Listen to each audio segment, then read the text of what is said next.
بسم اللہ الرحمن الرحیم الحمدللہ رب العالمین والصلاة والسلام علی سید الانبیاء والمرسلین وعلی آلہ وصحبہ اجمعین اما بعد چون حدیث روئے شمس الدین رسید شمس چارم آسمان سردر کشید۔ اچھا جی، ہم آفتاب حق کی بات کی پہلے حضرت مولانا روم رحمۃ اللہ علیہ نے، ہم نے اس کے بارے میں کافی باتیں سنی اور آفتاب حق کے کمال کو بیان کیا خوب اچھے طریقے سے، اور اس کے مقابلے میں جو یہ آفتاب دنیا ہے اس کی حقیقت اور اس کے نقص کو کھولا۔ تو یہ آفتاب کی مناسبت سے اور اس کی مشارکت سے شمس ہے نا، تو شمس تبریزی جو ہیں آپ کے جو شیخ ہیں ان کا پھر ذکر آ گیا، شمس تبریزی، اور ہم نے ان کے بارے میں کچھ باتیں کی تھیں۔ آپ جو ہیں وہ حضرت مولانا روم رحمۃ اللہ علیہ کے شیخ ہیں، جن کے ہاتھوں آپ نے یہ ساری منازل طے فرمائی تھیں۔ تو اب اسی حوالے سے اب شمس تبریز کا ہی ذکر تھوڑا سا آگے بڑھا رہے ہیں، یعنی اب یہ بتانا چاہ رہے ہیں کہ یہ کتنے بڑے بزرگ تھے اور ان سے مجھے کس طرح فائدہ ہوا ہے۔ تو اب گویا کہ وہ جیسے کہ ان کا ایک طریقہ ہے، جس چیز کو بھی لیتے ہیں تو پھر اس کے سارے ماحول کو گویا اس کی ساری روحانیت کو ہمارے سامنے رکھ دیتے ہیں اور ساری حقیقت اس کو کھولنے کی کوشش کرتے ہیں۔ اب دیکھیں، اب یہ کہ بزرگوں کی شان اس سے پتہ چلتی ہے پھر جب آگے آ رہی ہے بات۔ تو پچھلی دفعہ جو شعر آیا تھا ہم اس کو پہلے ایک دفعہ دوبارہ سن لیں، پھر آگے چلتے ہیں۔ شمس تبریزی کے نور مطلق است، آفتاب است وز انوار حق است۔ کہ شمس تبریزی جو ہیں وہ نور مطلق ہیں، یعنی کامل نور ہیں، مکمل نور ہیں، a complete light of God۔ آفتاب است وز انوار حق است، ایک ایسا آفتاب ہے وہ، میرے مرشد ایک ایسا آفتاب ہیں کہ وہ انوار حق سے ہیں، یعنی حق کے انوار سے ایک نور ہے۔ تو ہے تو نور کی دنیا نا،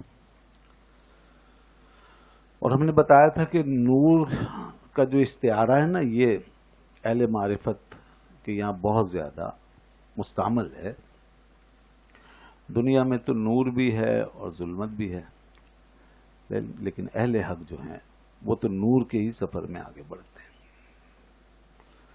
اور نور اس لیے کہتے ہیں اس کو، وہ یہ نور نہیں ہے بلکہ اس سے سمجھ لیں اس نور کہہ کر کے اور اس روشنی کو سامنے رکھ کے ایک حقیقت کو سمجھایا گیا، ورنہ وہ تو ایک عجیب کیفیت ہے، یعنی وہ تو مبدأ انکشاف ہے۔ علم کو بھی اس لیے نور کہتے ہیں، العلم نور، وہ بھی مبدأ انکشاف ہے۔ تو اب یہ جو حضرت شمس تبریز رحمۃ اللہ علیہ کے لیے نور کا لفظ بولا، تو مطلب یہ کہ وہ اب ایک ایسے جہان میں ہیں کہ جہاں پر چیزیں منکشف ہو رہی ہیں، حقیقت جس پہ کھل گئی ہے اور حقیقت کے سفر پہ وہ رواں ہے، اور اس کے مقابلے میں ظاہر ہے باقی ساری چیزیں اندھیرے میں ہیں، یعنی ہم لوگ اور دنیا کے لوگ سب۔ تو وہاں پر نظر آ رہا ہے بہت کچھ، اس لیے یہ نور کا لفظ استعمال ہوتا ہے۔ اب آگے فرماتے ہیں، چون حدیث روئے شمس الدین رسید، جب حضرت شمس الدین رحمۃ اللہ علیہ کی بات آ گئی ہے، جب ان کی بات پہنچی تو پھر کیا ہوا؟ شمس چارم آسماں سردر کشید۔ تو یہ جو چارم کا مطلب چوتھے آسمان کی بات کر رہے ہیں، چوتھے آسمان کا جو سورج ہے، شمس چارم چوتھے آسمان کا سورج، دا سن آف دا فورتھ ہیون، یہ کیا اس کا کیا ہوا؟ سردر کشید، یہ منہ چھپا کر بیٹھ گیا، یہ پھر شرمندہ ہو گئی. یہ سورج جو ہے ہمارا دنیا کا، یہ ہمارے حضرت شمس الدین کے آگے اب منہ چھپانے پہ مجبور ہو گیا. تو پہلے ہی ناقص تھا آفتاب حق کے مقابلے میں جب اس کا ذکر ہو رہا تھا. اور دیکھو اس میں یہ بھی بتانا چاہ رہے ہیں کہ آفتاب حق کی تو بڑی شان ہے نا. اس آفتاب حق سے ایک نور چمکا ہے جو شمس الدین بنا ہے. تو اس شمس الدین کے آگے جو آفتاب حق کے انوار سے ایک نور ہے، اس کے آگے یہ آفتاب جب ماند ہے اور شرمندہ ہے تو آفتاب حق کے آگے تو پھر اس کی کوئی حیثیت ہی نہیں. تو اس لیے یہاں پہ اب حضرت شمس الدین تبریزی رحمۃ اللہ علیہ کی عظمت جلالت کو بیان فرما ہے کہ جب ان کی بات آ گئی نا، چوں حدیث روئے شمس الدین رسید. تو جب حدیث مانے بات، ٹھیک ہے نا، news. when the news arrived of the face of شمس الدین، جب ان کے رخ آفتاب کی بات آئی، ان کا ذکر جب آ گیا، شمس چاروں آسماں سردر کشی، تو پھر یہ the son of the fourth heaven drew in its head. تو پھر اس نے تو اپنا سر چھپا لیا، hid its face.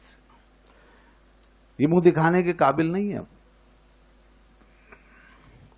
تو حضرت شمس الدین ایک مکمل آفتاب ہیں،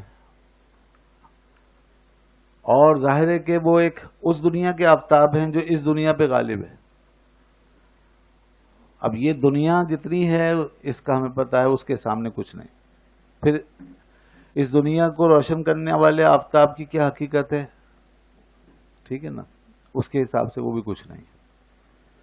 لیکن شمس الدین جو ہیں وہ تو ایک بہت بڑی دنیا کے آفتاب ہیں، یعنی معرفت کی دنیا کے، حقیقت کی دنیا کے آفتاب ہیں. لہذا پھر ان کی شان آفتابی بھی اسی لحاظ سے بہت بلند ہے. تو ایک بڑے سمندر کے اندر رہنے والا، اس کی تیراکی کی کیا بات ہے، اور اس کے مقابلے میں چھوٹی ندی یا نالے میں کوئی تیراکی کرنے والا، اس کی کیا حیثیت ہے. لہذا یہاں پر یہی بات فرمائی کہ جب ان کی بات آ گئی تو اب دنیا کی کوئی، دنیا سے منسوب کوئی خوبی نہیں ہے. ٹھیک ہے، یہی حقیقت ہے ساری چیزوں کی. یعنی جو اللہ تعالیٰ سے منسوب پھر خوبیاں بندوں کے اندر آ جاتی ہیں خدا کی نسبت سے، اس کے تعلق کی نسبت سے، تو پھر دنیا سے منسوب خوبیوں کی حیثیت ختم ہو جاتی ہے. اب یہ چاند و سورج کی جو خوبی ہے یہ دنیا سے منسوب ہے، اور یہ جو ہم بات کر رہے ہیں حضرت شمس الدین کی اور ان کی آفتابیت کی، تو ان کا آفتاب ہونا جو ہے یہ وہ خوبی ہے جو حق تعالیٰ سے منسوب ہے. لہذا اب وہ حقیقت ہو جائے گی اور یہ اس کے سامنے مطلب یہ کہ مجاز کی طرح ہو جائے گا. اور پھر جس طرح کی ساری حقیقت اللہ کے لیے ہے، تو پھر اللہ تعالیٰ کے سامنے پھر سارے کمالات خواہ یہ ہوں یا وہ ہوں، وہ سب مجاز ہیں. سمجھے نا؟ تو گویا کہ اللہ کے مقابلے میں تو سب کچھ مجاز ہے، اللہ ہی حقیقت مطلقہ ہے. ٹھیک ہے نا. اور پھر اس کے بعد یہ دنیا جو ہے، دنیا کا جو کا تعلق ہے اور دنیا کا ریفرنس اور اس کے حوالے سے جتنی بھی خوبی و کمالات، یہ سب مجاز ہیں.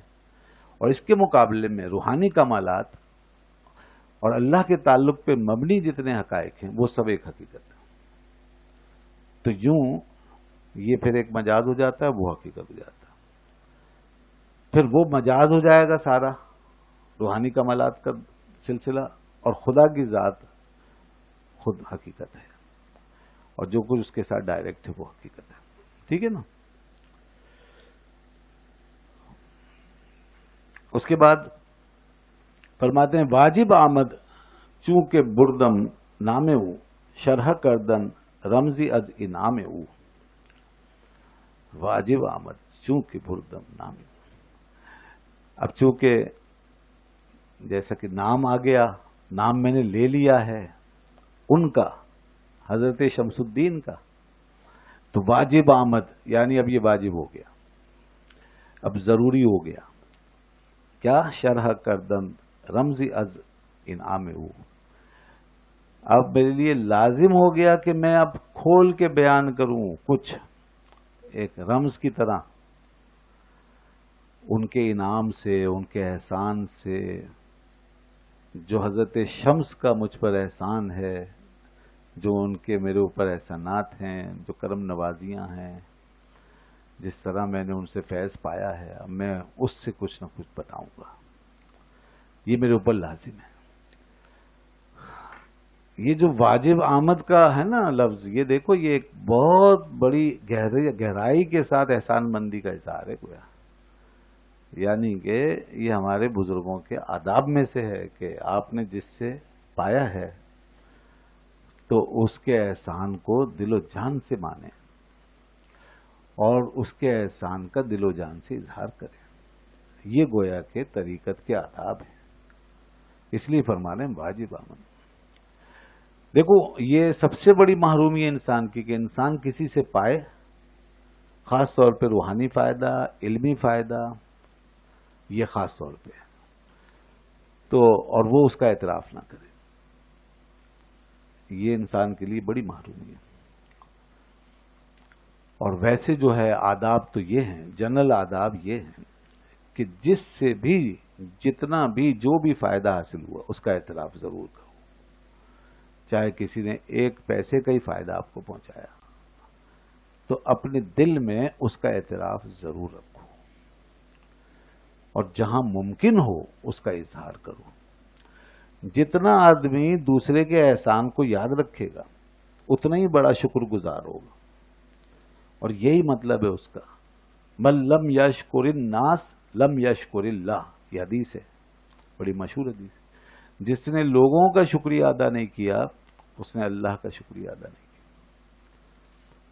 تو یہ بات بہت اہم ہے. آج ہمارے معاشرے سے یہ چیز غائب ہو رہی ہے. اور کسی کا بھی شکریہ ادا کر دینے سے بڑے فوائد حاصل ہوتے ہیں. خود انسان کو اس کو خود حاصل ہوں گے. اس کی ایک اپنی تفصیل ہے، وہ پھر کبھی بیان کریں گے. لیکن سامنے والے پر بھی اس کا بڑا اچھا اثر پڑتا ہے. جی ہاں. تو وہ بھی اپنے دل میں ایک بڑا اچھا محسوس کرتا ہے. آپ کی ایک رسپیکٹ پیدا ہو جاتی ہے، آپ کا ایک احترام پیدا ہو جاتا ہے اس کے دل میں، اور اس کا بوجھ ہلکا ہو جاتا ہے. جو اس نے کیا ہے نا، اپنے اوپر جبر کر کے آپ کے ساتھ کیا، اپنا نقصان کیا، سیکریفائس کیا، وہ سب بھول جاتا ہے. صرف ایک ایسے ہاتھ ہلا دینے سے بھی کافی اس کے دل کو سکون ملتا ہے، اچھا اسے بہت لگتا ہے. باہر ہم نے دیکھا ہے کوئی راستہ دے دے گاڑیوں میں بیٹھے بیٹھے تو ہاتھ ہلا کے شکریہ ادا کر دیتے. ہمارے یہاں یہ چیزیں کم ہو گئی. زبان سے کہہ دیا شکریہ، ماشاء اللہ، جزاک اللہ، کوئی دعا دے دی، یہ سب طریقے ہیں. تو انسان خشک نہ بنے، ان چیزوں کے ساتھ تربتر رہے. اس سے آپ کو بڑا فائدہ ہوگا. اور وہ حدیث، سب سے بڑا فائدہ تو حدیث میں آ گیا ہے کہ اللہ کا شکریہ ادا کرنے کا راستہ بھی یہی ہے. سب سے بڑی چیز تو یہی ہے. تو اب یہ جو مرشد ہیں، جو ہمارے اساتذہ ہوتے ہیں، مرشدین ہوتے ہیں، بزرگ ہوتے ہیں، ہمارے مربی ہوتے ہیں، اور اس میں والدین بھی ہیں، اور پھر دیگر سب لوگ حزب مراتب، تو ان کے جو احسانات ہیں وہ سب سے زیادہ ہمارے لیے واجب شکریہ ہوتے ہیں، واجب الشکریہ ہوتے ہیں، واجب التشکر ہوتے ہیں، واجب التشکر. تو اس لیے فرمانا ہے واجب آمد چونکہ بردم نام ہو، تو since his name has come to my lips، ان کا نام چونکہ اب میں نے لے لیا ہے تو I must set forth، اب میں ضرور پھر اس کی شرح اس کو کھولوں گا. I must set forth a hint of his bounty، something of his bounty، تو ان کا کچھ احسان کا کچھ نہ کچھ بیان کروں گا. رمزے جو ہے، رمز کو کہتے ہیں یعنی اشارے کو، اور یہاں مراد ہے